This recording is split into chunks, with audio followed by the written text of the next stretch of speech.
Good morning student. हम कक्षा 10 के पाठ 12 गद्यखंड ईदगाह, जो कि मुंशी प्रेमचंद्र द्वारा लिखित कहानी है, जिसमें ग्रामीण मुस्लिमों का चित्रण किया गया है और ईदगाह ईद के त्योहारों का ईद जैसे त्योहार का सुंदर चित्रण किया गया है। हमने पार्ट 1 में पढ़ा था कि रमजान के पूरे 30 रोजे के बाद जब ईद आती है तो कितना सुहावना, कितना सुंदर, मनोहर प्रभात हो जाता है। सभी के चेहरे खिले खिले, सभी के घर में रौनक, खुशहाली, क्योंकि त्योहार होता ही ऐसा ही है। तो इस प्रकार से सभी लोग खुश होते हैं और ईदगाह जाते हैं। आइए हम इसी चैप्टर के बारे में आगे बढ़ते हैं। गांव से मेला चला और बच्चों के साथ हामिद भी जा रहा था। कभी सबके सब दौड़कर आगे निकल जाते, फिर किसी पेड़ के नीचे खड़े होकर साथ वालों का इंतजार करते। ये लोग क्यों इतना धीरे धीरे चल रहे थे? हामिद के पैरों में तो जैसे पर लग गए हैं। वह कभी थक सकता है? शहर का दामन आ गया। सड़क के दोनों ओर अमीरों के बगीचे हैं, पक्की चारदीवारी बनी हुई है, पेड़ों में आम और लीचियां लगी हुई है। कभी कभी कोई लड़का कंकड़ी उठाकर आम पर निशाना लगाता, माली अंदर से गाली देता हुआ निकलता है। लड़के वहां से एक फरलांग पर है, खूब हंस रहे हैं। मालिकों कैसे उल्लू बनाया। तो ईदगाह जाने के लिए ईद के दिन गांव से सभी लोग एक साथ इकट्ठे होते हैं और सभी बच्चे वगैरह सब इस प्रकार से होड़ा होड़ी मची हुई है, सब खुशी है, आनंद में दौड़े जा रहे हैं। तो हामिद को इतनी खुशी हो रही है कि मानो जैसे वो तो थक भी नहीं रहा है, दौड़े जा रहे हैं। और जब शहर आ जाता है, शहर के दोनों ओर बड़े बड़े बगीचे आते हैं। तो किसी के घर की बच्चे क्या करते हैं, घंटी बजा देते हैं। कभी पेड़ होते हैं जैसे आम की पेड़ वगैरह, तो ये हरकतें तो कभी कभी हमारे अंदर भी देखने को मिलती है कि रास्ते में कोई पेड़ होता है जिस पर आम लगे हैं, इमली लगी है, तो हम क्या करते हैं, उन पर पत्थर फेंकते हैं। फिर अंदर से कोई माली होता है, वो डांटता है, तो हम लोग वहां से भाग जाते हैं। तो इस प्रकार से वो बच्चे भी इस प्रकार से खूब हंसी मजाक कर रहे थे। बड़ी बड़ी इमारतें आने लगी। यह अदालत है या कॉलेज है या क्लब घर है? इतने बड़े कॉलेज में कितने लड़के पढ़ते होंगे? सब लड़के नहीं हैं जी, बड़े बड़े आदमी हैं। सच, उनकी बड़ी बड़ी मूंछें हैं, इतने बड़े हो गए, अभी तक पढ़ने जाते हैं। ना जाने कब तक पढ़ेंगे और क्या करेंगे इतना पढ़कर। हामिद के मदरसे से 2-3 बड़े बड़े लड़के हैं, बिल्कुल 3 कौड़ी के, रोज मार खाते हैं। काम से जी चुराने वाले इस जगह भी उसी तरह के लोग होंगे और क्या। क्लब घर में जादू होता है, सुना है। यहाँ मुर्दे की खोपड़ियां दौड़ती है और बड़े बड़े तमाशे होते, पर किसी को अंदर नहीं जाने देते। और यहाँ शाम को साहब लोग खेलते हैं, बड़े बड़े आदमी खेलते हैं, मूछो दाढ़ी वाले, और मैमे भी खेलती हैं। सच, हमारी अम्मा को वह दे दो तो क्या है, बैट तो उससे पकड़ ही ना सके, घुमाते ही लुढ़क ना जाए।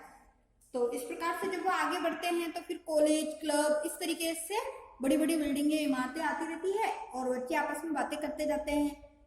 तो कहते हैं कि ये क्लब क्या है, जादूगर, या क्लब घर में जादू होता है।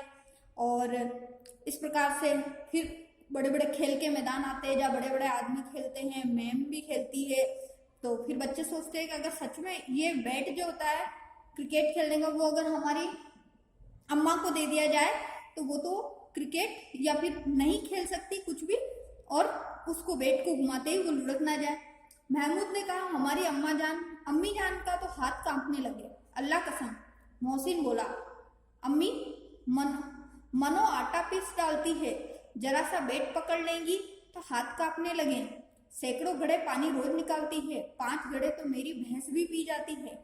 किसी मैम को एक घड़ा पानी भरना पड़े तो आंखों तले अंधेरा आ जाए। तो इस प्रकार से महमूद और मोहसिन उनकी मैम और अम्मा के बीच में तुलना करने लग जाते। क्योंकि उनकी अम्मा जो होती है वो घर का काम अधिक कर लेती है और उनकी मैम नहीं कर पाती है, वो बाहर का काम अधिक कर लेती। तो दोनों के बीच में क्या करने लग जाते हैं, आपस में तुलना करने लग जाते हैं। महमूद, लेकिन दौड़ती तो नहीं, उछल कूद तो नहीं सकती। मोहसिन, हाँ उछल कूद नहीं सकती, लेकिन उस दिन मेरी गाय खुल गई थी और चौधरी के खेत में जा पड़ी तो अम्मा इतना तेज दौड़ी कि उन्हें पा न सका। सच। आगे चले, हलवाइयों की दुकान शुरू हुई। आज खूब सजी हुई थी, इतनी मिठाइयाँ, कौन खाता है? देखो ना, एक एक दुकान पर मनो होंगी, सुना है रात को जिनात आकर खरीद ले जाते। अब्बा कहते हैं कि आधी रात को एक आदमी हर दुकान पर जाता है और जितना माल बचा होता है वह तुलवा लेता और सचमुच के रुपए देता है, बिल्कुल ऐसे ही रुपए। तो इस प्रकार से बच्चे आगे चलते फिर मिठाइयों की दुकानें आती है और मिठाइयाँ भी खूब सजी होती है। तो फिर बच्चे आपस में बात करते हैं इतनी मिठाइयाँ कौन खाते होंगे, रात को जिनात आते। और फिर कहते हैं कि अब्बा कहते हैं कि रात को आधी रात को एक आदमी आता है, वो क्या करता है हर दुकान पर जाता है, जितनी मिठाइयाँ बची होती है सारी खरीद के और सचमुच के यानी कि जो रियल में जो पैसे होते हैं वैसे पैसे बिल्कुल देकर चले जाते हैं। हामिद को यकीन ना आया, ऐसे रुपए जिनात को कहाँ से मिल जाएंगे। मोहसिन ने कहा जिनात को रुपए की क्या कमी, किस खजाने में चाहे चले जाए, लोहे के दरवाजे तक उन्हें नहीं रोक सकते जनाब। आप हैं कि किस फेर में, हीरे जवाहरात तक उनके पास रहते हैं, जिससे खुश हो जाए उसे टोकरो जवाहरात दे दिए। अभी यहीं बैठे हैं, 5 मिनट में कलकत्ता पहुंच जाए। हामिद ने फिर पूछा जिनात बहुत बड़े बड़े होते हैं होंगे।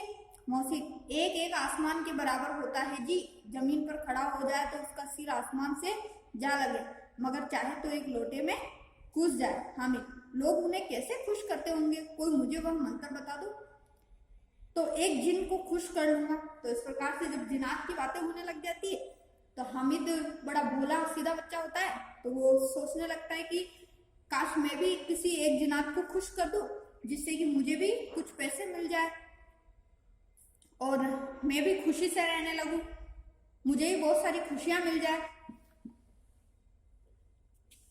मोहसिन अब तो यह मैं नहीं जानता, लेकिन चौधरी साहब के काबू में बहुत से जिनात है, कोई चीज चोरी हो जाए चौधरी साहब उसका पता लगा देंगे और चोर का नाम भी देंगे। झूमराती का बछवा उस दिन खो गया था, 30 दिन हैरान हुए कहीं ना मिला, तब जख मारकर चौधरी के पास गए। चौधरी ने तुरंत बता दिया मवेशी खाने में और वही मिला। जिनात आकर उन्हें सारे जहां की खबरें दे जाते हैं। तो फिर मोहसिन कहता है कि ये तो मैं नहीं जानता कि उन्हें किस प्रकार से हम खुश कर सकते हैं, लेकिन इतना जरूर जानता हूँ कि जिनात जो है वो कहाँ रहते हैं, चौधरी साहब के काबू में। अब उसकी समझ में आ गया है कि चौधरी के पास इतना धन क्यों है और क्यों उनका इतना सम्मान है। आगे चले, यह पुलिस लाइन है, यहाँ सब कांस्टेबल कवायद करते हैं। रिटर्न 5-4 रात को बेचारे घूम घूम कर पहरा देते हैं, नहीं चोरियां हो जाए। तो आगे जाते जब पुलिस लाइन आती सारे कांस्टेबल को देखते हैं वो, तो कहते हैं कि सब कांस्टेबल क्या करते हैं कि कवायद मतलब परेड करते हैं और घूम घूम कर पहरा देते हैं, जिससे कि अड़ोस पड़ोस के मोहल्ले में घरों में कोई चोरी ना हो जाए। मौसी ने प्रतिवाद किया, ये कांस्टेबल पहरा देते हैं तभी तुम बहुत जानते हो अजी हजरत, यही चोरी कराते हैं। शहर के जितने चोर डाकू है सब इनसे मिले रहते हैं। रात को ये लोग चोरों से तो कहते हैं चोरी करो और आप दूसरे मोहल्ले में जाकर जागते रहो पुकारते रहते हैं। जब भी इन लोगों के पास इतने रुपए आते हैं। मेरे मामू एक थाने में कांस्टेबल है, 20 रुपया महीना पाते हैं, लेकिन 50 रुपए घर बेचते। अल्लाह कसम, मैंने एक बार पूछा था कि मामू आप इतने रुपए कहाँ से पाते हैं, हंसकर कहने लगे बेटा अल्लाह देता है। फिर आप ही बोले हम लोग चाहे तो एक दिन में लाखों मार लाए, हम तो इतना ही लेते हैं जिसमें अपनी बदनामी ना हो और नौकरी ना चली जाए। तो इस प्रकार से जब वो पुलिस वाले की आपस में बातें करने लग जाते, सभी मोहसिन मोहम्मद वगैरह सब मिलके और कहने लग जाते हैं कि ये लोग क्या करते हैं, कोई परेड वरेड नहीं करते और किसी उनके अवगुणों के बारे में बताने लग जाते हैं पुलिस वालों के कि ये क्या करते हैं, दूसरे मोहल्ले में जाकर तो लोगों को कहते हैं तुम लोग झाँकते रहो और चोरों से मिले हुए होते, इसीलिए इनके पास इतना रुपया पैसा होता है। क्योंकि मोहसिन के जो मामा होते हैं वो खुद ही कांस्टेबल होते हैं। तो जब वो उन्हें अपने बारे में बताते हैं तो जिससे मोहसिन इस बारे में अंदाजा लगाता है। हामिद ने पूछा यह लोग चोरी करवाते हैं तो इन्हें कोई पकड़ता नहीं? मोहसिन उसकी नादानी पर दया दिखाकर बोला, अरे पागल, इन्हें कौन पकड़ेगा, पकड़ने वाले तो ये लोग खुद है, लेकिन अल्लाह इन्हें सजा भी खूब देता है, हराम का माल हराम में जाता है। थोड़े ही दिन हुए, मामू के घर में आग लग गई, सारी लेई पूंजी जल गई, एक बर्तन तक ना बचा। कई दिन पेड़ के नीचे सोया, अल्लाह कसम पेड़ के नीचे। फिर न जाने कहाँ से 100 कर्ज लाए तो बर्तन भांडे लाए। हामिद 100 तो 50 से ज्यादा होते हैं। कहाँ 50, 150 एक थैली भर होता है, 100 तो 2 थैलियों में भी ना आए। तो इस प्रकार से जब वो कहते हैं कि हाँ, हामिद क्या होता है, भोला वाला होता है, तो वो उसको नहीं पता होता है कि पुलिस वाले की ड्यूटी क्या होती है, तो वो डायरेक्ट ही पूछ लेता है कि ये अगर इस तरीके का काम करते हैं तो क्या इन्हें कोई पकड़ता नहीं है। तो मोहसिन बताता है कि इन्हें कौन पकड़ेगा, खुद ये पकड़ने वाले हैं। और एक बार क्या होता है, फिर वो कहते हैं कि हराम का जो माल हड़पते हैं, लेते हैं, तो इनका जो पैसा है वो भी हरामी में ही जाता है। अब बस्ती घनी होने लगी थी, ईदगाह जाने वाले की टोलियां नजर आने लगी थी, एक से एक भड़कीले वस्त्र पहने हुए, कोई इक्के तांगे पर सवार, कोई मोटर पर, सभी इत्र में बसे, सभी के दिलों में उमंग। तो इस प्रकार से क्या हो रहा था, जैसे जैसे वो आगे बढ़ रहे थे तो गांव से शहर की ओर बढ़ रहे थे, तो लोगों की भीड़ अत्यधिक नजर आने लगी।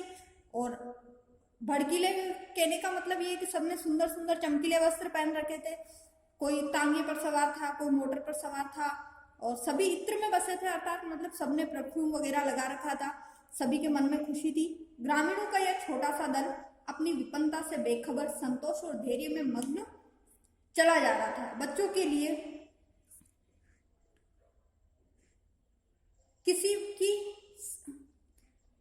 लिए कार की सभी चीजें अनोखी थी।